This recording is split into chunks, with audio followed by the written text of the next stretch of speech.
Hello everyone, ఈ వీడియోలో 3 July 2024న ఈనాడు news పేపర్లో పడిన ఎడిటోరియల్ సమ్మరీ తెలుసుకుందాం. ఫస్ట్ ఎడిటోరియల్ వచ్చేసి బయటకిస్తున్న సైబర్ ఆసురులు. ఈ మధ్య కాలంలో మన దేశంలో డిజిటల్ లావాదేవీలు అనేవి ఎక్కువ అవుతూ ఉన్నాయి కదా.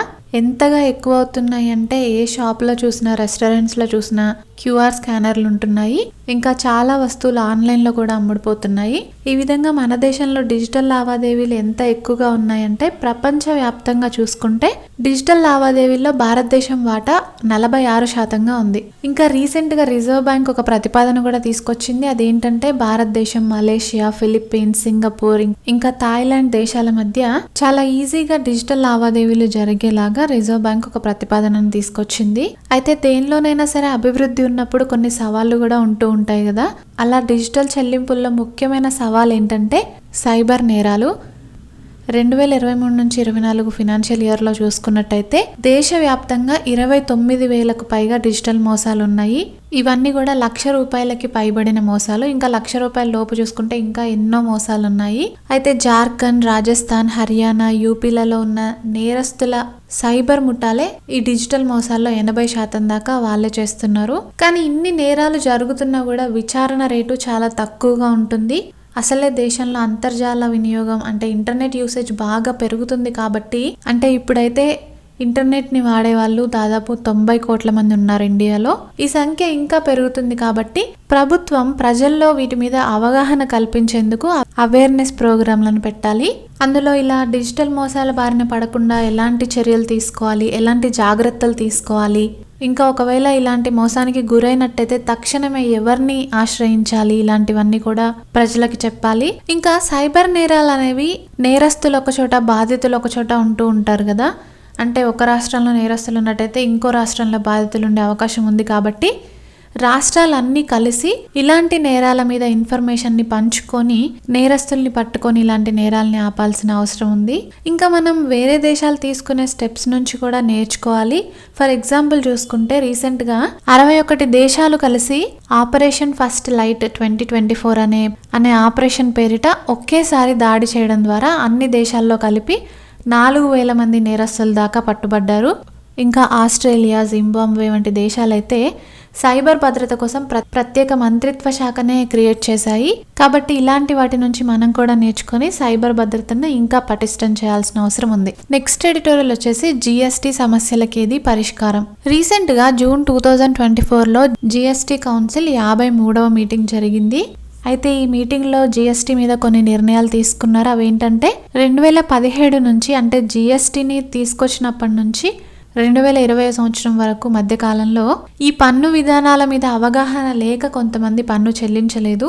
అలా అప్పుడు పన్ను చెల్లించిన వారు ఆ పన్నుని 31 మార్చ్ 2025 కల్లా చెల్లించినట్టయితే అపరాధ రుసుము అంటే ఫైన్, ఇంకా వడ్డీ అంటే ఇంట్రెస్ట్ని మాఫీ చేయాలని చెప్పి నిర్ణయం తీసుకున్నారు. ఇంకోటి ఏంటంటే చిన్నపాటి కేసుల్లో జీఎస్టీ విభాగాలు హైకోర్టుల్లో అప్పీల్ దాఖలు చేయకుండా ఆపాలి అని చెప్పి నిర్ణయించారు. ఇంకా కొన్ని రకాల వస్తువుల మీద, సేవల మీద పన్ను తగ్గించారు. అయితే ఇవన్నీ మంచి నిర్ణయాలే. కానీ ఇంకొక 4 సమస్యలు ఇంకా పరిష్కారం కాకుండా ఉన్నాయి. అవేంటంటే ఫస్ట్ది పన్ను రేట్ల హేతుబద్ధీకరణ అంటే జీఎస్టీ రేట్ రేషనలైజేషన్. ఇప్పుడు ప్రస్తుతం జీఎస్టీలో 4 ట్యాక్స్ స్లాబ్స్ ఉన్నాయి కదా. 5%, 12%, 18%, 28%. ఇన్ని పన్ను రేట్లు ఉండడం వల్ల పన్ను చెల్లించే వాళ్ళకి ఇంకా ప్రభుత్వానికి మధ్య వివాదాలు తలెత్తుతున్నాయి. అంటే చెల్లించాల్సిన పన్నుల్లో స్పష్టత లేకపోవడం, ఇలాంటి సమస్యల వల్ల పన్ను చెల్లింపుదారులకి ప్రభుత్వాలకి మధ్య వివాదాలు వచ్చి ఆ వివాదాల వల్ల జీఎస్టీ వసూలు చేయడంలో లేట్ అయిపోతూ ఉంది. కాబట్టి ఇన్ని పన్ను రేట్లు కాకుండా వీటిని తగ్గించి 2 పన్ను రేట్లు అలా పెడితే బాగుంటుంది అని చెప్పి దీని గురించి అధ్యయనం చేయమని ఒక కమిటీని వేసింది ప్రభుత్వం. అలా ఇంకా ఈ సమస్యకి ఒక పరిష్కారం అనేది రాలేదు. నెక్స్ట్ ప్రాబ్లం ఏంటంటే విలోమ సుంక నిర్మాణం అంటే ఇన్వర్టెడ్ డ్యూటీ స్ట్రక్చర్. ఇదేంటంటే ఒక ఎగ్జాంపుల్ చూసినట్టయితే ఇప్పుడు ప్లాస్టిక్ బొమ్మలు తయారు చేసే ఒక కంపెనీ ఉందనుకోండి. ఆ కంపెనీకి ముఖ్యమైన ముడిసరుకు ఏంటి? ప్లాస్టిక్ గ్రాన్యూల్స్ కదా. అయితే ప్రస్తుతం ఈ ప్లాస్టిక్ గ్రాన్యూల్స్ మీద జీఎస్టీ రేటు 18%గా ఉంది. అయితే ఆ కంపెనీ ఒక ₹100 ప్లాస్టిక్ గ్రాన్యూల్స్ని కొనుక్కుందనుకోండి, దాని మీద ₹18 జీఎస్టీ కడుతుంది. తర్వాత ఆ ముడి సరుకుని తీసుకొని ప్లాస్టిక్ బొమ్మలు తయారు చేసిన తర్వాత అమ్మేటప్పుడు ప్లాస్టిక్ బొమ్మల మీద జీఎస్టీ రేట్ ఎంత ఉందంటే 12%గా ఉంది.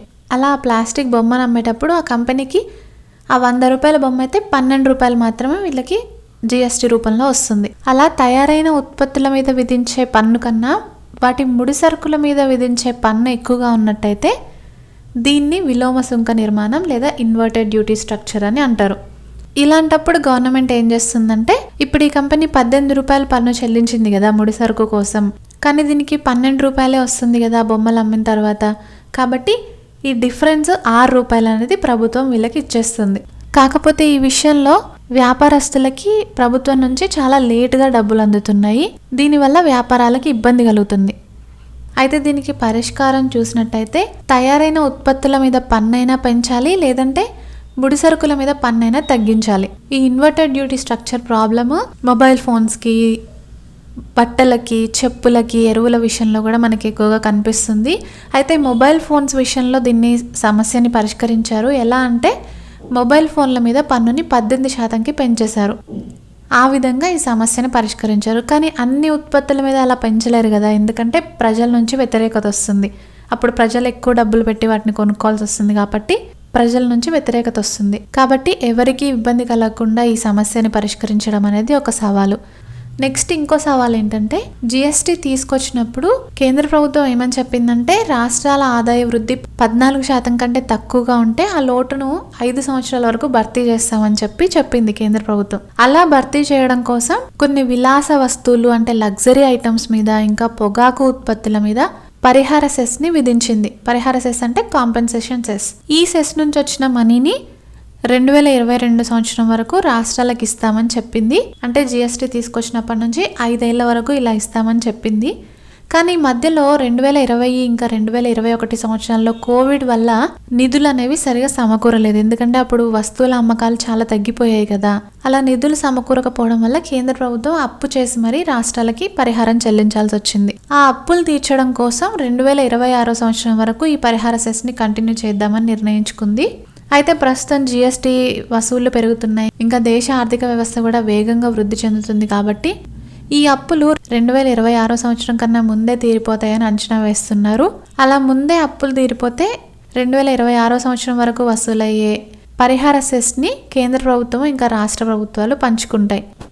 అయితే కొంతమంది ఆర్థికవేత్తలు ఏమని సజెస్ట్ చేస్తున్నారంటే, ఈ పరిహార సెస్ని ఇలాగే కొనసాగించి రాష్ట్రాలకి మరింత ఆదాయం సమకూరిస్తే బాగుంటుంది అని చెప్తున్నారు. కానీ దీన్ని ఇలాగే కంటిన్యూ చేస్తే ఈ వస్తువులు కొనే ప్రజల మీద, అంటే లగ్జరీ ఐటమ్స్ ఇంకా పొగాకు ఉత్పత్తులు ఇలాంటివి కొనే ప్రజల మీద భారం పడుతూ ఉంటుంది. తర్వాత నెక్స్ట్ సమస్య ఏంటంటే, జిఎస్టీ తీసుకొచ్చినప్పుడు రాష్ట్ర ప్రభుత్వాలు కేంద్ర ప్రభుత్వానికి ఒక రిక్వెస్ట్ చేసావు. ఏంటంటే పెట్రోల్ ఉత్పత్తులని మాత్రం జిఎస్టీ పరిధిలోకి తీసుకురావద్దు అని చెప్పి. ఎందుకంటే పెట్రోలు, డీజిల్ ఇంకా తదితర ఉత్పత్తుల నుంచి రాష్ట్రాలకి 25% దాకా ఆదాయం వస్తుంది. వీటిని జిఎస్టీ పరిధిలోకి తీసుకొస్తే ఆదాయం తగ్గిపోతుందని అలా తీసుకురాలేదు. కానీ ప్రస్తుతం ఏం జరుగుతుందంటే, పెట్రోల్ ఉత్పత్తుల మీద కేంద్రము ఇంకా రాష్ట్రాలు విధించే పన్నులతో వాటి ధరలు విపరీతంగా పెరిగిపోతున్నాయి. అంతేకాకుండా ఒక్కొక్క రాష్ట్రం ఒక్కొక్కలాగా పన్ను విధిస్తుంది, కాబట్టి పెట్రోల్ ఇంకా డీజిల్ ధరలు ఒక్కొక్క రాష్ట్రంలో ఒక్కొక్కలాగా ఉన్నాయి. ఇలా పన్ను మీద పన్ను విధించకుండా రాష్ట్రాలని కన్విన్స్ చేసి వాటి ఆదాయాలకి భరోసా కల్పించి పెట్రోల్ ఉత్పత్తులను కూడా జిఎస్టీ పరిధిలోకి తీసుకొచ్చినట్టయితే ప్రజల మీద భారం తగ్గుతుంది. ఈ ఎడిటోరియల్ డి వెంకటేశ్వరరావు గారు రాశారు. నెక్స్ట్ ఎడిటోరియల్ వచ్చేసి జల సౌభాగ్యానికి బీటలు. పోయిన సంవత్సరం అంటే 2023లో వర్షాకాలంలో దక్షిణాదిలో అంటే మన సౌత్ ఇండియాలో దాదాపు అన్ని నీటి ప్రాజెక్టులు నిండిపోయాయి. ఎంతగా అంటే నీరు ఎక్కువైపోయి గోదావరి నుండి కొంత నీటిని, ఇంకా కృష్ణానది నుంచి కొంత నీటిని సముద్రంలోకి వదలాల్సి వచ్చింది. కానీ తర్వాత రబీ వచ్చేసరికి, రబీ నవంబర్ మధ్యలో వస్తుంది. ఆ టైం కల్లా కొన్ని ప్రాంతాల్లో నీటి కొరత వచ్చేసింది. ఈ సంవత్సరం అంటే 2024 సమ్మర్లో చూసుకున్నట్టయితే హైదరాబాద్లో దాదాపు 40,000 ఇళ్ళకి వాటర్ ట్యాంకులు అవసరం పడ్డాయి. ఇంకా బెంగళూరులో అయితే విపరీతమైన నీటి కొరత వచ్చేసింది. అయితే ఇలా ఎందుకు జరుగుతుంది అని మనం కారణాలు చూసినట్టయితే, చాలా కాలంగా ప్రజలు నీటి అవసరాల కోసం చెరువుల మీద, బావుల మీద, బోర్ల మీద ఆధారపడుతూ ఉండేవారు.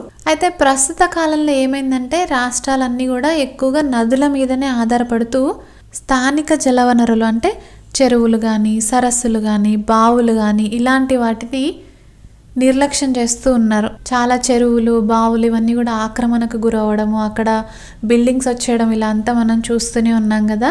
వీటి వల్ల ఏమైందంటే అందరూ నదుల మీద ఆధారపడడం వల్ల నదుల మీద తీవ్ర ఒత్తిడి అనేది పడుతుంది. 1970లలో చూసుకుంటే హైదరాబాద్లో దాదాపు 3000 చెరువులు ఉండేవి.